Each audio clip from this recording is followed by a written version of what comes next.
25-26 વર્ષમાં જન્મેલી દીકરી એમનું ખાસ સન્માન કરવા માટે એમની આ को ध्वजवंदन करने के लिए आमंत्रित करते हैं।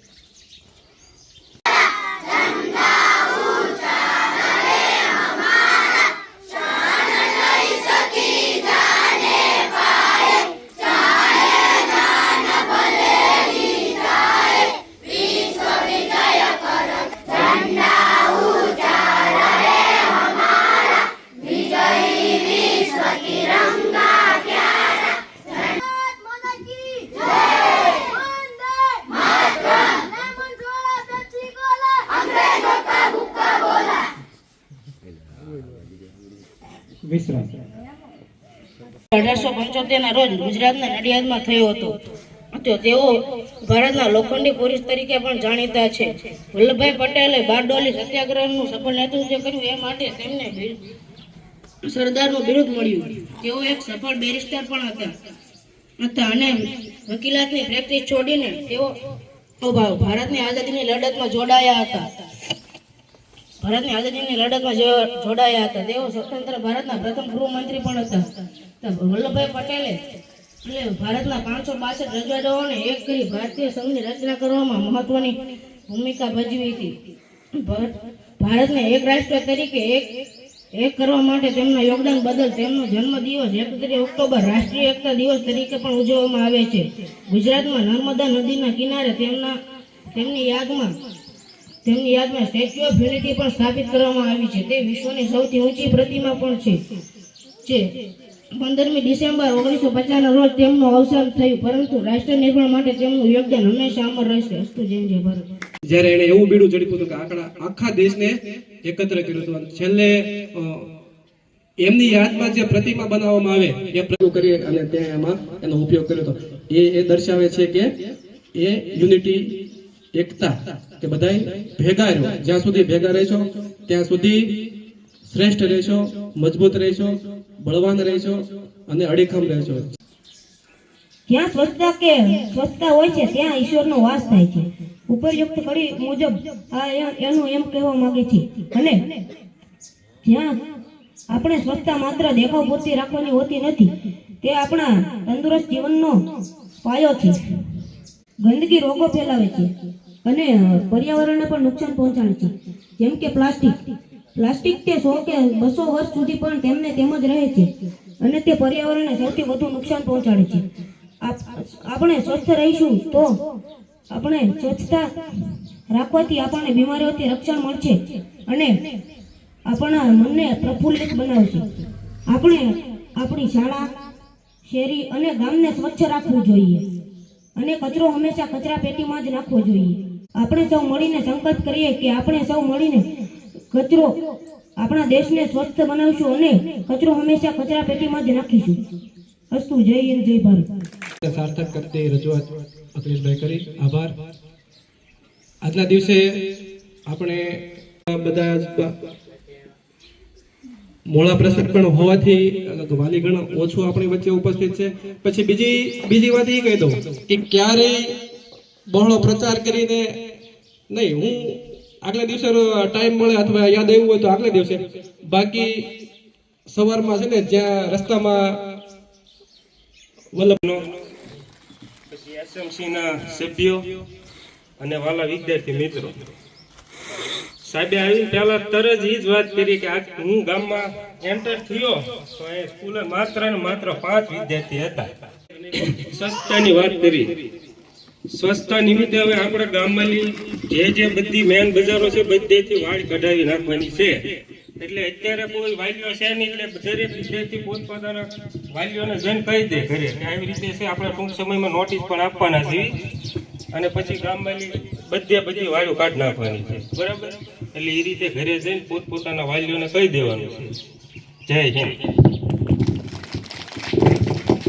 વાલીઓ પ્રતિજ્ઞા કરીએ, કમસે કમ એવી પ્રતિજ્ઞા કરીએ, ઘરે કે દુકાને તો આપણે ખાન મસાલો ખાન ગમે ત્યાં તમે પડીકી નાખી દો છો, કાગળ નાખી દો છો. दिलों के दरवाजे हर मेहमान के लिए खुले थे. इन्हीं दरवाजों से एक दिन घुस आए कुछ क्रूर शैतानी इरादे. हिंसा और अत्याचार के सामने जब घायल हो रही थी हर आत्मा, तब इस मिट्टी के गर्भ से उठ खड़ी हुई।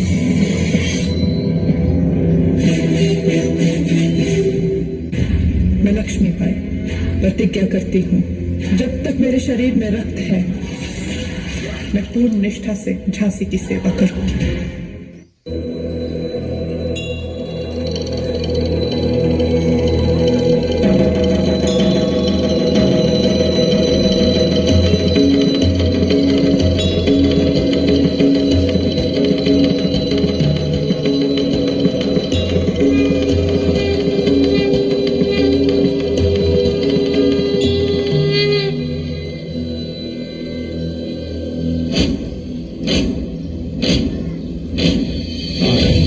प्रचंड बोल मस्तकों के झुंड, आज जंग की घड़ी की तुंग हार दो। मान मान शान या की जान का हो दान, आज एक धनुष के बाण पे उतार दो। आरंभ है प्रचंड,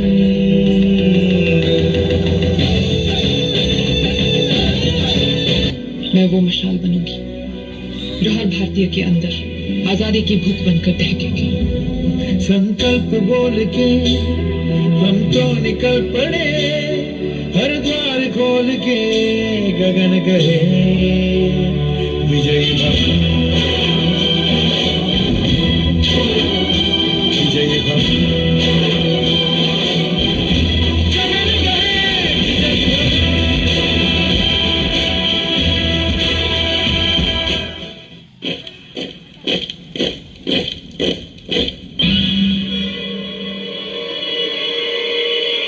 The Governor General Lord Dalhousie के order, We have to give up your Jhansi now.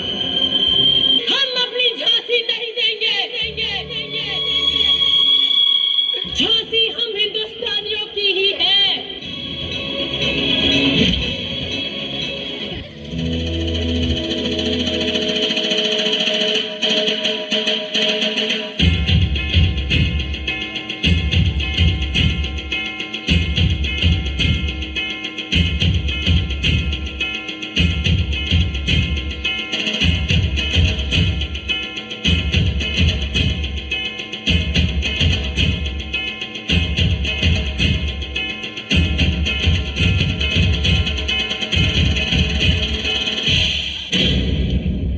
मरने के लिए तैयार हो जाओ।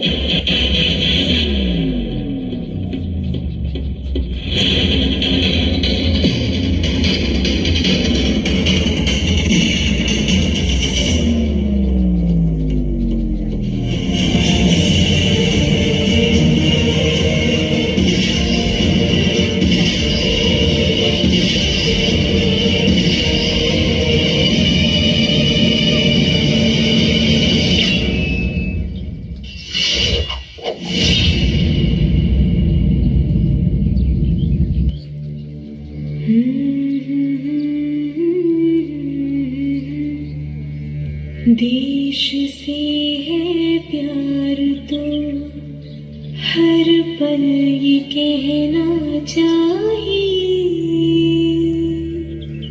मैं रहूं या ना रहूं, भारत ही रहना चाहिए।